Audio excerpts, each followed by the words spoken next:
Welcome back. ಗೃಹ ಸಚಿವರ ತವರು ಜಿಲ್ಲೆಯಲ್ಲೇ ಗೃಹ ಇಲಾಖೆ ತಲೆ ತಗ್ಗಿಸುವಂತಹ ಒಂದು ಘಟನೆ ನಡೆದಿದೆ.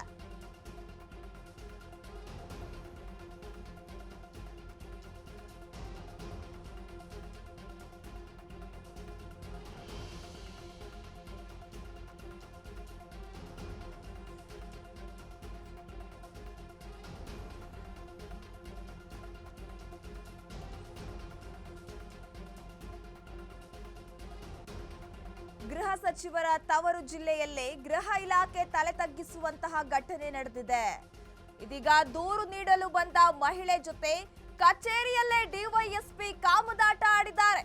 ಮಹಿಳೆ ಜೊತೆ ಡಿವೈಎಸ್ಪಿ ರಾಸಲೀಲೆ ವಿಡಿಯೋ ಜಾಲತಾಣಗಳಲ್ಲಿ ವೈರಲ್ ಆಗ್ತಾ ಇದೆ. ಮಧುಗಿರಿ ಡಿವೈಎಸ್ಪಿ ಕಚೇರಿಯಲ್ಲಿ ನಡೆದಿದೆ ಎನ್ನಲಾದ ವಿಡಿಯೋ ಒಂದು ಇದೀಗ ವೈರಲ್ ಆಗ್ತಾ ಇದೆ. ಮಧುಗಿರಿ ಡಿವೈಎಸ್ಪಿ ರಾಮಚಂದ್ರಪ್ಪನವರದ್ದು ಎನ್ನಲಾದ ವಿಡಿಯೋ ಇದೀಗ ವೈರಲ್ ಆಗ್ತಾ ಇದೆ. ಜಮೀನು ವ್ಯಾಜ್ಯದ ಬಗ್ಗೆ ದೂರು ಕೊಡಲು ಬಂದಿದ್ದ ಮಹಿಳೆ, ಪಾವಗಡದ ಮಹಿಳೆ ಕಿಟಕಿಯ ಮೂಲಕ ಚಿತ್ರೀಕರಿಸಿದ ವಿಡಿಯೋ ಇದೀಗ ಜಾಲತಾಣಗಳಲ್ಲಿ ವೈರಲ್ ಆಗ್ತಾ ಇದೆ. ಗೃಹ ಸಚಿವರೇ, ಸ್ವಲ್ಪ ನಿಮ್ಮ ತವರು ಜಿಲ್ಲೆ ಕಡೆ ಗಮನ ಹರಿಸಿ ನೋಡಿ ಏನಾಗ್ತಾ ಇದೆ ಅನ್ನೋದನ್ನ. ಇದೀಗ ಗೃಹ ಸಚಿವರ ತವರು ಜಿಲ್ಲೆಯಲ್ಲಿ ಒಂದು ವಿಚಿತ್ರ ಘಟನೆ ನಡೆದು ಹೋಗಿದೆ. ಗೃಹ ಸಚಿವರ ತವರು ಜಿಲ್ಲೆಯಲ್ಲಿ ಗೃಹ ಇಲಾಖೆ ತಲೆ ತಗ್ಗಿಸುವಂತಹ ಘಟನೆ ನಡೆದಿದೆ. ದೂರು ನೀಡಲು ಬಂದ ಮಹಿಳೆ ಜೊತೆ ಕಚೇರಿಯಲ್ಲೇ ಡಿವೈಎಸ್ಪಿ ಕಾಮದಾಟ ಆಡಿದ್ದಾರೆ. ಮಹಿಳೆ ಜೊತೆ ಡಿವೈಎಸ್ಪಿ ರಾಸಲೀಲೆ ವಿಡಿಯೋ ಜಾಲತಾಣಗಳಲ್ಲಿ ವೈರಲ್ ಆಗ್ತಾ ಇದೆ. ಸ್ವಲ್ಪನಾದ್ರೂ ನಿಮ್ಗೆ ಏನಾದ್ರೂ ಮಾನ ಮರ್ಯಾದೆ ಅನ್ನೋದು ಇದ್ರೆ ಈ ರೀತಿ ಆಗ್ತಿರ್ಲಿಲ್ಲ. ರಾಮಚಂದ್ರಪ್ಪನವರದ್ದು ಎನ್ನಲಾದ ಒಂದು ವಿಡಿಯೋ ವೈರಲ್ ಆಗ್ತಾ ಇದೆ. ಗೃಹ ಸಚಿವರ ತವರು ಜಿಲ್ಲೆಯಲ್ಲೇ ಒಂದು ವಿಚಿತ್ರ ಘಟನೆ ನಡೆದಿದೆ. ಇದರ ಕುರಿತು ಹೆಚ್ಚಿನ ಅಪ್ಡೇಟ್ಸ್ ಕೊಡಲು ನಮ್ಮ ಪ್ರತಿನಿಧಿ ರಾಮು ದೂರವಾಣಿ ಸಂಪರ್ಕದಲ್ಲಿದ್ದಾರೆ. ರಾಮು, ಗೃಹ ಸಚಿವರ ತವರು ಜಿಲ್ಲೆಯಲ್ಲಿ ಗೃಹ ಇಲಾಖೆಯೇ ತಲೆ ತಗ್ಗಿಸುವಂತಹ ಘಟನೆ ನಡೆದಿದೆ. ಇದರ ಕುರಿತು ಹೆಚ್ಚಿನ ಡೀಟೇಲ್ಸ್ ಕೊಡೋದಾದ್ರೆ.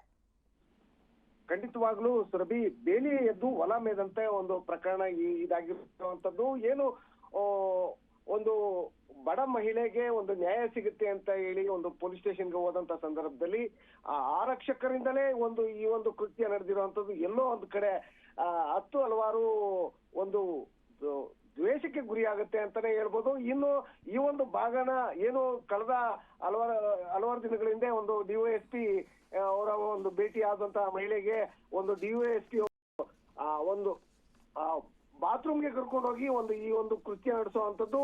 ಏನು ಈ ಒಂದು ಗೃಹ ಮಂತ್ರಿಗಳ ತವರು ಜಿಲ್ಲೆಯಲ್ಲೇ ಈ ಒಂದು ದುರ್ಘಟನೆ ನಡೆದ್ರೆ ಇನ್ನು ರಾಜ್ಯದ ಪರಿಸ್ಥಿತಿ ಏನು ಅನ್ನೋಂಥದ್ದು ಎಲ್ಲೋ ಒಂದ್ ಕಡೆ ಅನುಮಾನ ಕಾಡುತ್ತೆ. ಹಾಗೂ ಏನು ಈ ಒಂದು ಪೊಲೀಸರು ಈ ಒಂದು ಮಹಿಳೆಯನ್ನ ಈ ಮಟ್ಟಕ್ಕೆ ನಡೆಸ್ಕೊಳ್ತಾರೆ, ಮತ್ತೆ ಈ ಎಲ್ಲ ಒಂದು ಜಮೀನು ವ್ಯಾಜ್ಯಕ್ಕೆ ಒಂದು ದೂರು ಕೊಡಲು ಹೋದಂತ ಮಹಿಳೆಯ ಮೇಲೆ ನಿರಂತರ ಒಂದು ಅತ್ಯಾಚಾರಕ್ಕೆ ಯತ್ನ ನಡೆಸ್ತಾರೆ. ಮತ್ತೆ ಈ ಎಲ್ಲಾ ಕೃತ್ಯಗಳಿಗೆ ಈ ಒಂದು ಡಿವೈಎಸ್ಪಿ ಸಾಕ್ಷಿ ಆಗ್ತಾರೆ. ಈ ಪ್ರಸ್ತುತ ಈ ಒಂದು ವಿಡಿಯೋ ಸಾಮಾಜಿಕ ಜಾಲತಾಣದಲ್ಲಿ ಒಂದು ವೈರಲ್ ಆಗಿದ್ದು, ಏನು ಗೃಹ ಮಂತ್ರಿಗಳಿಗೆ ಕೇಳಿದ್ರೆ ಈ ವಿಚಾರದಲ್ಲಿ ಪ್ರಶ್ನೆ, ಆ ಮಹಿಳೆ ದೂರು ಕೊಡ್ಲಿ ನೋಡೋಣ ಅನ್ನುವಂತ ಪ್ರಶ್ನೆ ಗೃಹ ಮಂತ್ರಿಗಳು ಕೇಳ್ತಾರೆ. ಆದ್ರೆ ಇಷ್ಟೆಲ್ಲಂತರಗಳು ಸೃಷ್ಟಿ ಆದ್ರೂ ಕೂಡ ಗೃಹ ಮಂತ್ರಿಗಳು ಎಲ್ಲೋ ಒಂದ್ ಕಡೆ ಮೌನಕ್ಕೆ ಜಾರಿ ಇರೋದು ಹಲವಾರು ಅನುಮಾನಗಳಿಗೆ ಎಡೆಮಾಡಿಕೊಡುತ್ತೆ ಅಂತಾನೆ ಹೇಳ್ಬೋದು Surabhi. Okay, thank you Ramu ತಮ್ಮೆಲ್ಲ ಡೀಟೇಲ್ಸ್ಗೆ. ಇದೀಗ ನೋಡ್ತಾ ಇದ್ರೆ ಗೃಹ ಸಚಿವರ ತವರು ಜಿಲ್ಲೆಯಲ್ಲೇ ಒಂದು ಅಮಾಯಕ ಕೃತ್ಯ ಬೆಳಕಿಗೆ ಬಂದಿದೆ. ಬೇಲಿಯೇ ಎದ್ದು ಹೊಲ ಮೇಯ್ದಿದೆ ಅನ್ನೋ ಗಾದೆಯನ್ನ ಇವ್ರನ್ನ ನೋಡೇ ಹೇಳ್ದಂಗೆ ಕಾಣ್ತಾ ಇದೆ. ಪಾಪ ದೂರು ಕೊಡಲು ಮಹಿಳೆಯ ಜೊತೆ ಈ ರೀತಿ ಅಸಭ್ಯವಾಗಿ ವರ್ತನೆ ಮಾಡಿದ್ದಾರಂತೆ ಡಿವೈಎಸ್ಪಿ. ಈತನಿಗೆ ತಕ್ಕ ಮಟ್ಟದ ಶಿಕ್ಷೆ ಆಗ್ಲೇಬೇಕು. ಗೃಹ ಸಚಿವರೇ, ಸ್ವಲ್ಪ ನೀವು ಇತ್ತ ಗಮನ ಹರಿಸಿ ನೋಡ್ಲೇಬೇಕಾದ ಒಂದು ಪರಿಸ್ಥಿತಿ ಇದೀಗ ನಿಮ್ಗೆ ಎದುರಾಗ್ತಾ ಇದೆ.